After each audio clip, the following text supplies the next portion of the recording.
Charles Dickens was a 19th century phenomenon. There had been no one like him before, and there would be no one like him to come after. One literary critic called him the first superstar of modern English literature. Everyone read his books. His fan club spanned the globe.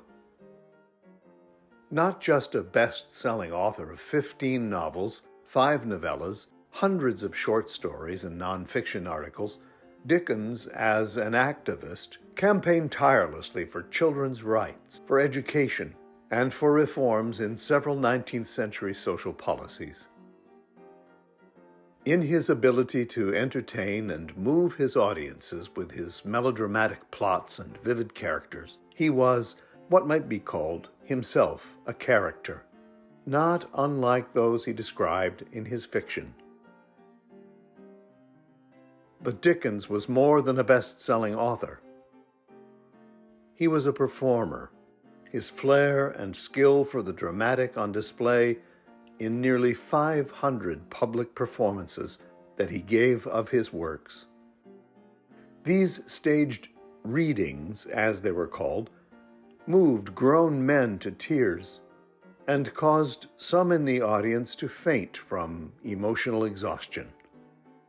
Ticket lines often stretched for 3/4 of a mile, queuing up in the hope that the sold-out events might afford just one more open seat. And on St. Patrick's Day, 1868, Dickens found himself, quite by accident, in a place called Utica. This is that story.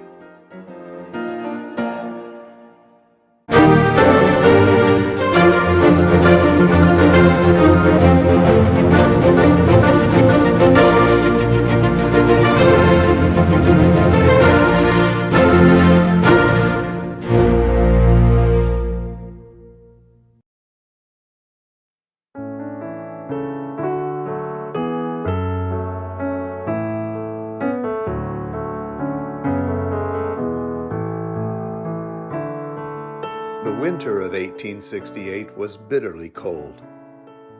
Dickens was on a performing tour that began in Boston on December 2nd, 1867, and concluded in New York City in April 1868. Let me just say that it was the best of times. It was the worst of times.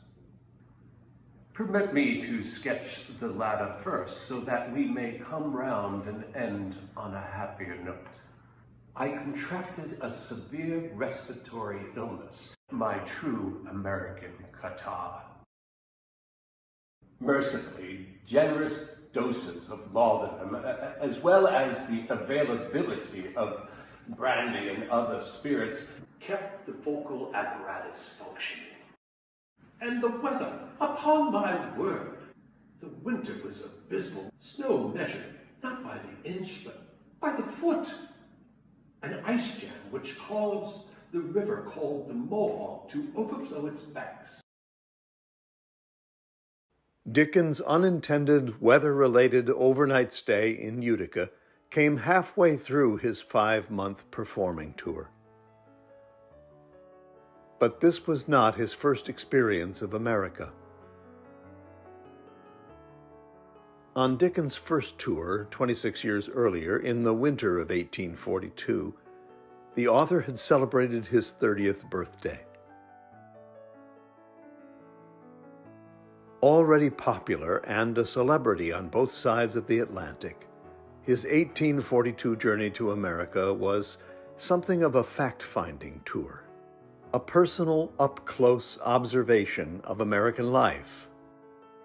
One of his biographers notes that Dickens' purpose in undertaking this journey was to see for himself this young nation, renowned as a haven for the oppressed, a nation that had jettisoned the old world's wrongs, to start afresh with ideals of freedom and human rights. This 1842 journey took Dickens from Boston and New York to Philadelphia, Baltimore, Washington, and Richmond, Virginia. from Pittsburgh to Cincinnati and St. Louis, on to Columbus and Cleveland, to Erie and Buffalo, into Canada through Niagara Falls and on to Montreal and Quebec.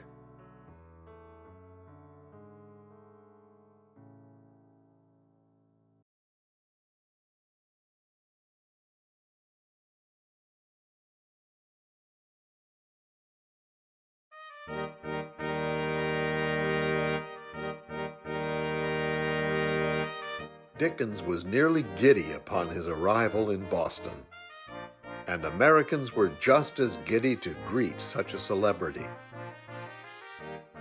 He wrote to his best friend, John Forster, "Crowds pour in and out the whole day.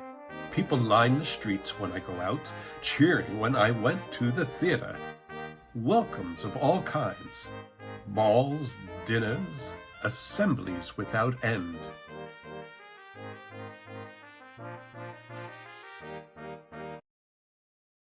Not to be outdone by Boston,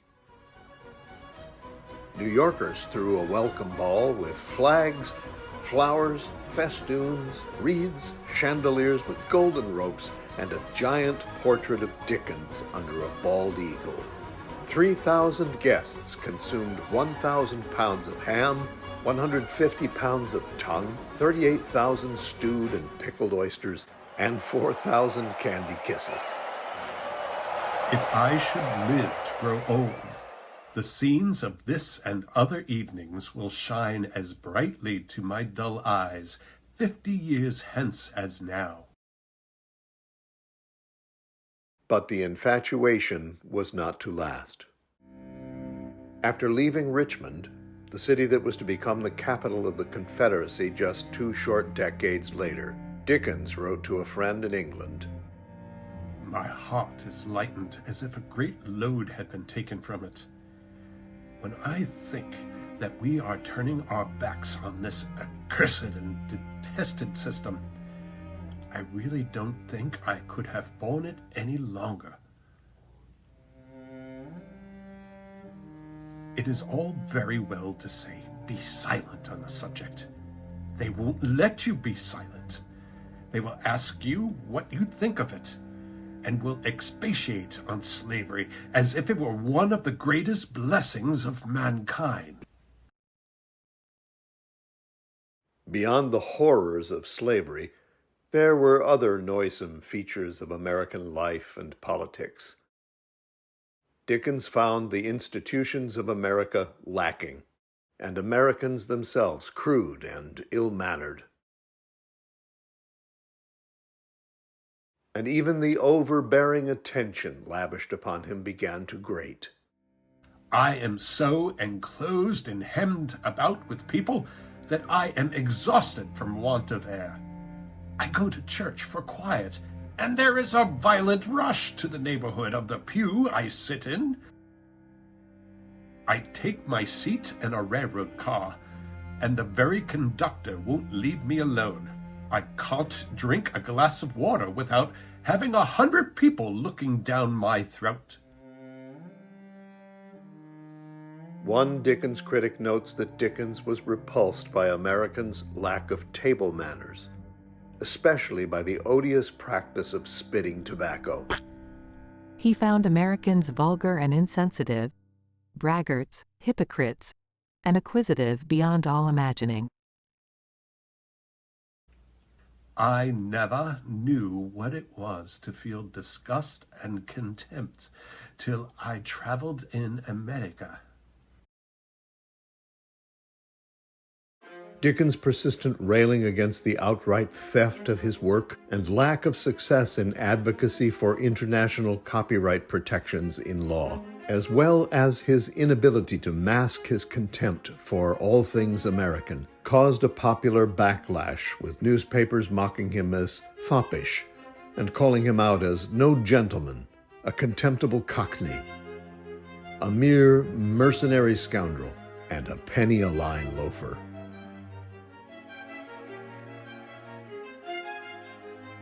To make matters worse, upon returning home to England, Dickens wrote about and published his experiences criticizing American society and its citizens' crude behavior.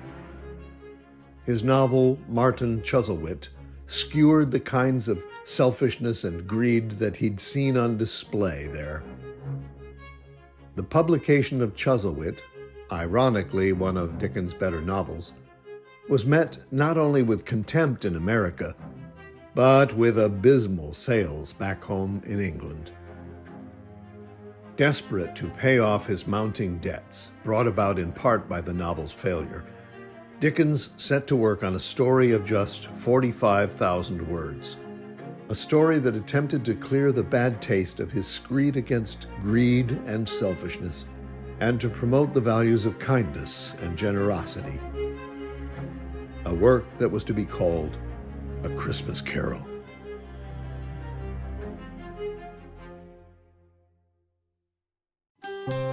A Christmas Carol has never gone out of print. It has sold worldwide to date over 2 million copies. There have been over 130 adaptations of the novella for stage, film, television, and other media, with many actors portraying Ebenezer Scrooge. From Alastair Sim,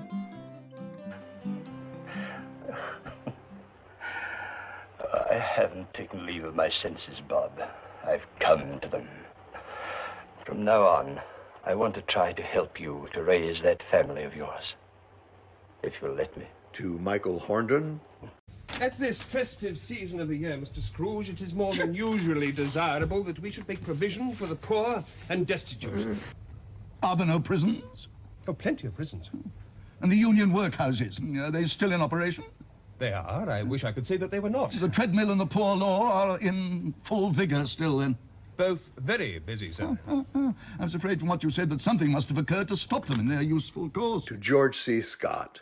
Are you seeking money from me then? Many thousands are in want of common necessaries.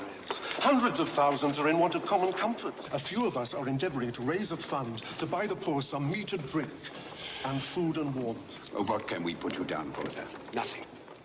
You wish to be anonymous? I wish to be left alone. It is said that Dickens' Christmas Carol invented our culture's observance and celebration of Christmas. Americans certainly found a balm for their wounded feelings in the spirit of Christmas portrayed by Tiny Tim. And having come through the national nightmare of the Civil War, they were ready to forgive and forget Dickens' offenses from a quarter century earlier. If anything, now in his mid-50s, he'd become even more of a celebrity. Dickens' Second American Tour, 1867-1868, covered less territory than his first, and its purpose was entirely commercial.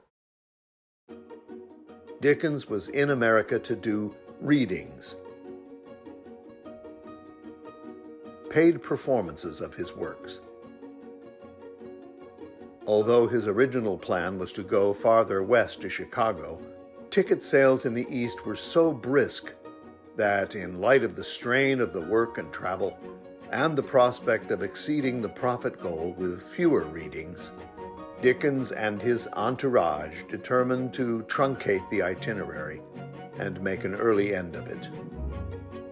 The ticket sales were extraordinary.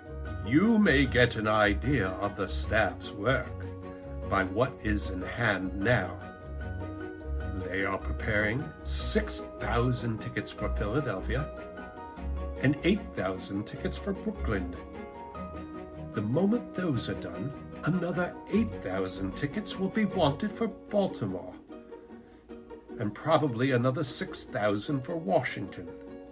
And all this in addition to the correspondence, advertisements, accounts, traveling, and the nightly business of the readings 4 times a week. No doubt the decision to shorten the tour was hastened as well by his continual suffering from that American catarrh. And I cannot get rid of this intolerable cold.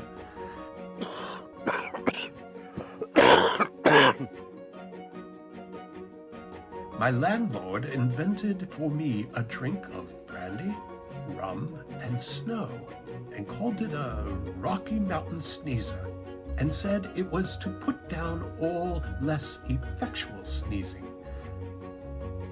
But it has not yet had the effect. Did I tell you that the favorite drink before you get up is an eye-opener? Perpetually exhausted from the rigors of his performance and dogged travel schedule, Dickens apologized to a friend in England for his infrequent correspondence. You can hardly imagine what my life is with its present conditions, how hard the work is, and how little time I seem to have at my disposal. It is necessary to the daily recovery of my voice that I should dine at 3 when not traveling. I begin to prepare for the evening at 6, and I get to my hotel pretty well knocked up at 10:30. Add to all this perpetual railway traveling in one of the severest winters ever known, and you will descry a reason or two for my being an indifferent correspondent.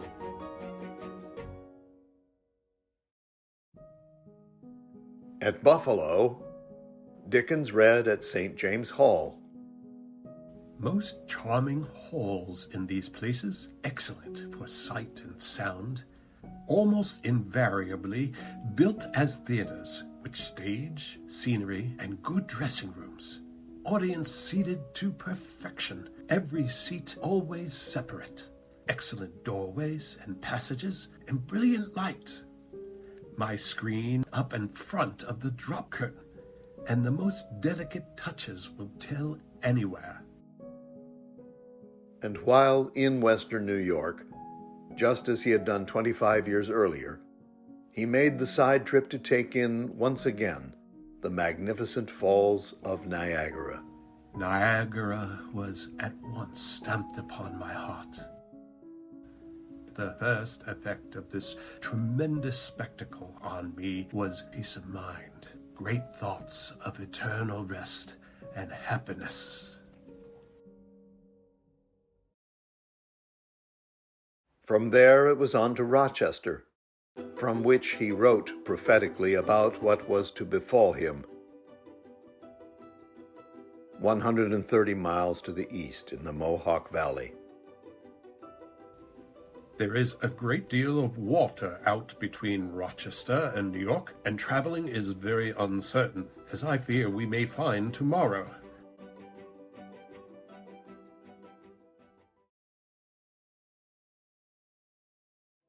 Dickens had already given a reading in Syracuse a week earlier while en route from Boston to Buffalo.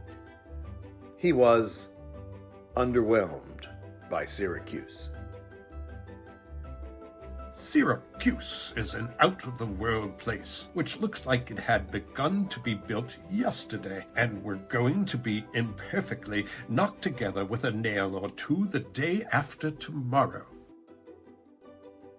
Dickens' manager, George Dolby, later wrote about their stay in Syracuse. The hotel was unbearable, and the bedrooms so bad that we were afraid to go to them at night. So we sat up playing cribbage and double dummy. Dickens criticized the hotel room in the Syracuse house as, quote, surprisingly bad. The awakening to consciousness this morning on a lopsided bedstead, facing nowhere, in a room holding sour dust, was more terrible than the being afraid to go to bed at night. He had as well nothing good to say about the food, mocking the hilariously misspelled menu, and skewering the daft waiter who could not say exactly what the items listed in the fractured French were. We had an old buffalo for supper and an old pig for breakfast, and I don't know what for dinner at 6. Dickens singled out the wine as particularly bad. A bottle of Madeira had been tried on the evening of our arrival to wash down some buffalo. A tough old nightmare, but as the wine displayed an utter absence of grape, we resolved that if we had persevered with it, we would have terminated in colic. But at least the reading in Syracuse was a success. The Syracuse newspaper carried a lengthy account of Dickens' reading and reported it as sold out. On the trip from Rochester to Albany, there had been no plan to stop again in Syracuse, and after this experience, there was no desire to.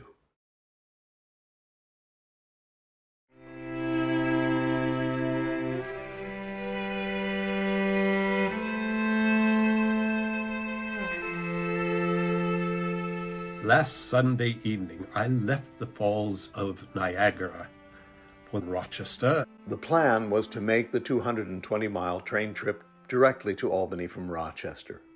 But an unexpected series of events caused a major disruption of the itinerary.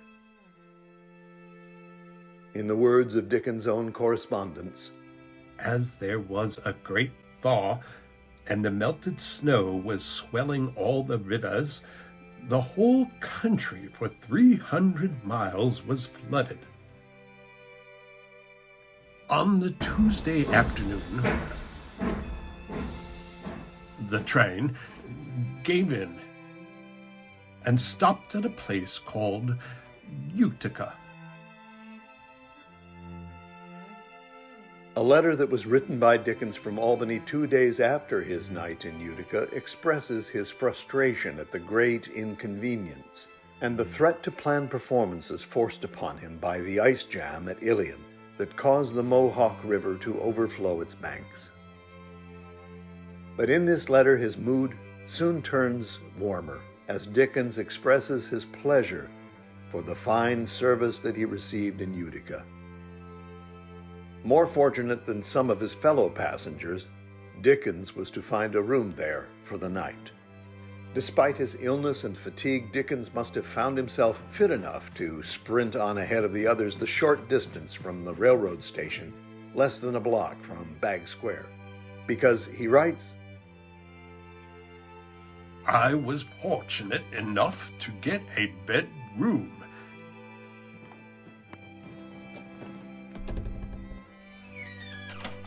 And garnished it with an enormous jug of gin punch.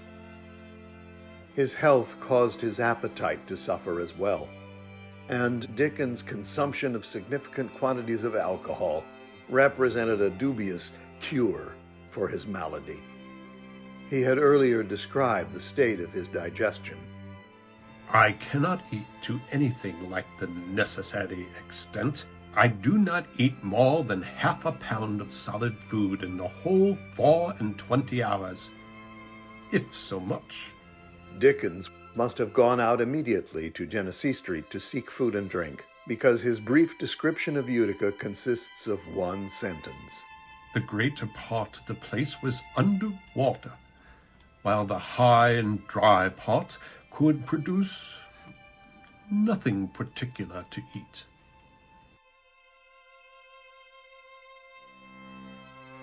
Still, he must have found nourishment along with that enormous jar of gin punch, because the letter written from Albany praises the repast that Dickens enjoyed at Bagg's Hotel.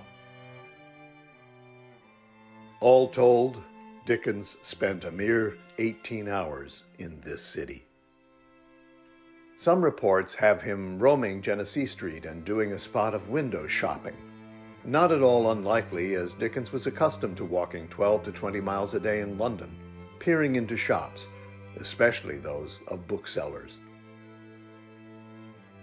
One unsubstantiated account of Dickens' sojourn has him accepting the invitation of Utica's Irish-American community to a celebration of St. Patrick's Day. But it is more likely that Dickens never ventured far from Bagg's Hotel. What is known of the night is told in Dickens' own words. Over that enormous jar of gin punch, the manager and I played a double dummy rubber.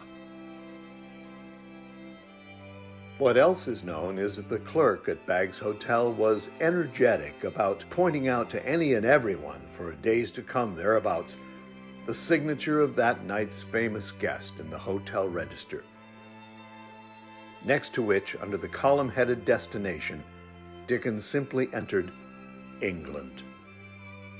Lavinia Johnson, a resident of Utica at the time, had kept 70 years of diaries. Her entry for March 18th, 1868 reads, "Rode down street this morning to see the flood on the Mohawk. The freshets have been very disastrous east of us. The trains were stopped here last night, and Dickens and some other persons of note had to spend the day in our goodly city." It was these freshets, or overflowing waters from the Mohawk, that forced the train from Rochester to Albany to come to a stop in Utica and relocate Mr. Dickens for the night at Baggs Hotel.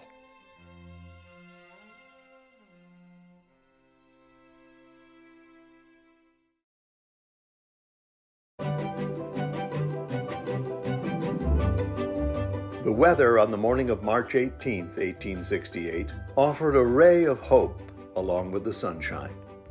And after a night's delay, Dickens was on his way. At 6 in the morning, we were knocked up to come aboard and try it. At 6:30, we were knocked up again with the tidings that it was of no use coming aboard or trying it. At 8, all the bells in the town were set to going to summon us to come aboard instantly. And so we started through the water at 4 or 5 miles an hour, seeing nothing but drowned farms, barns adrift like Noah's arks, deserted villages, broken bridges, and all manner of ruin.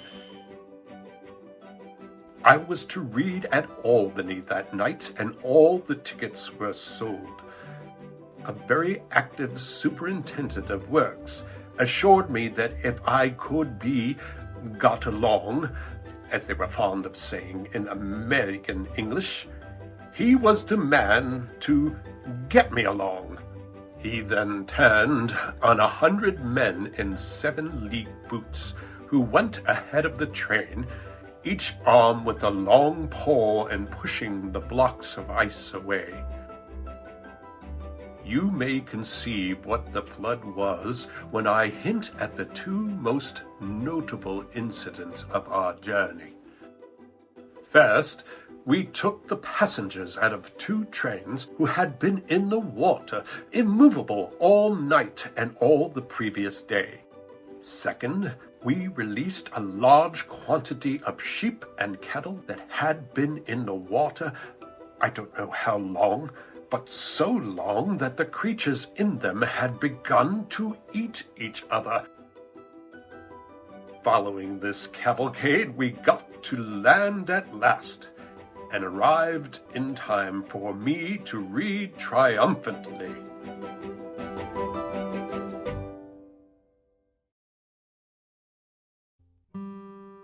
Dickens would go on from Albany to give more than a dozen readings in Massachusetts, Maine, and New York City. All told, Dickens' second American tour would gross nearly $2 million in today's money. At the elaborate farewell dinner given in his honor at Delmonico's in New York City, Dickens vowed to redress the harm he'd caused in his critique of American institutions and manners a quarter century earlier, as he proclaimed his gratitude. Wherever I have been, in the smallest places, equally with the largest, I have been received with unsurpassable politeness, delicacy, sweet temper, hospitality, consideration, and with unsurpassable respect for the privacy forced upon me by the nature of my avocation and the state of my health. I shall never recall you as a mere public audience, but rather as a host of personal friends. And ever with the greatest gratitude, tenderness, and consideration, I beg to bid you farewell. God bless you, and God bless the land in which I leave you. And after a rousing chorus of God Save the Queen, as the speech-making continued into the night, Dickens slipped out and went back to his hotel.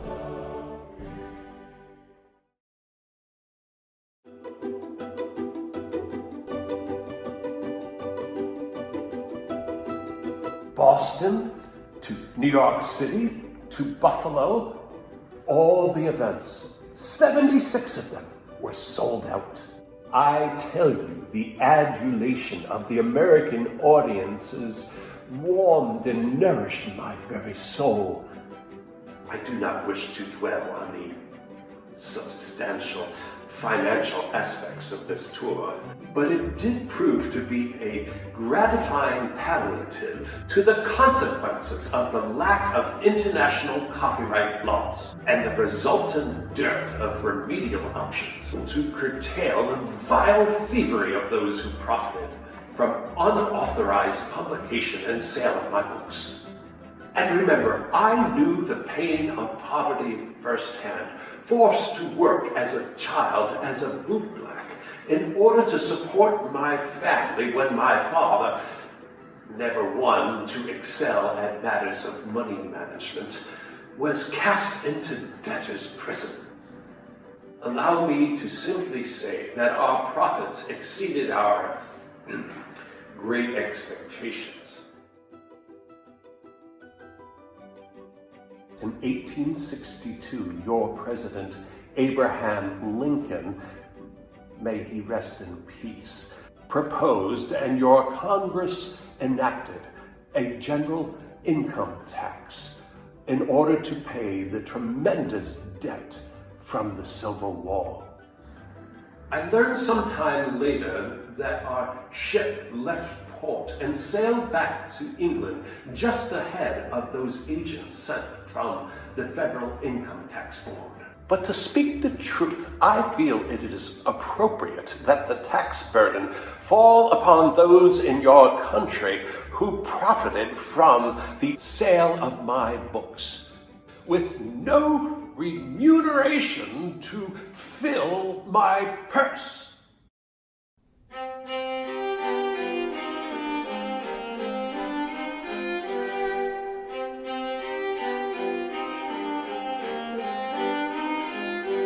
I know that it is said that I invented Christmas. Well, of course, this is an exaggeration.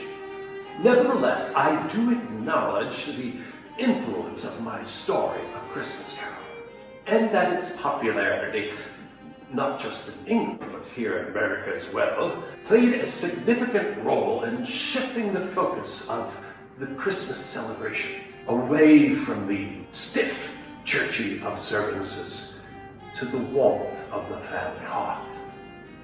And of that, I am, sir, modestly proud. Of course, it would be my pleasure to end this interview with an excerpt.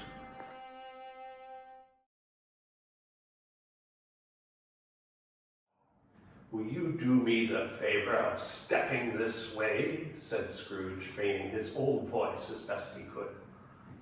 "I'm sorry, sir. It shan't happen again.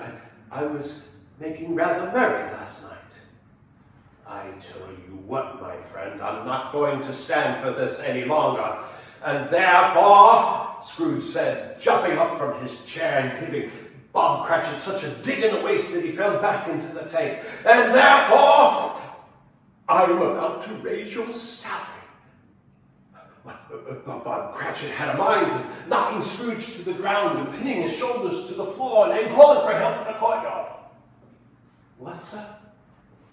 "A Merry Christmas," said Scrooge, giving Bob Cratchit such a slap on the back. "A Merrier Christmas than I have ever given you in many a year. And I will raise your salary, and I will assist you with your struggling family. and we shall talk of your affairs this very afternoon.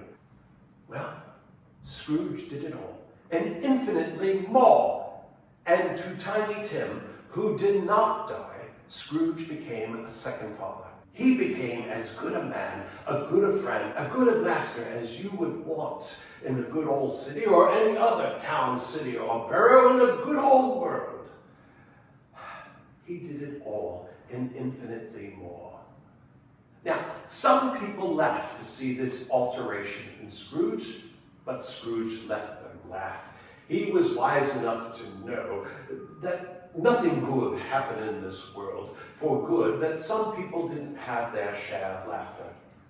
His own heart laughed, and that was good enough for him.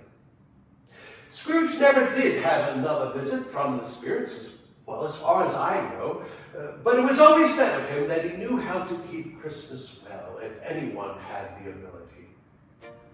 And may that be said of all of us this Christmas and all those to come. A Merry Christmas, my friends. And as Tiny Tim once remarked, God bless us, everyone.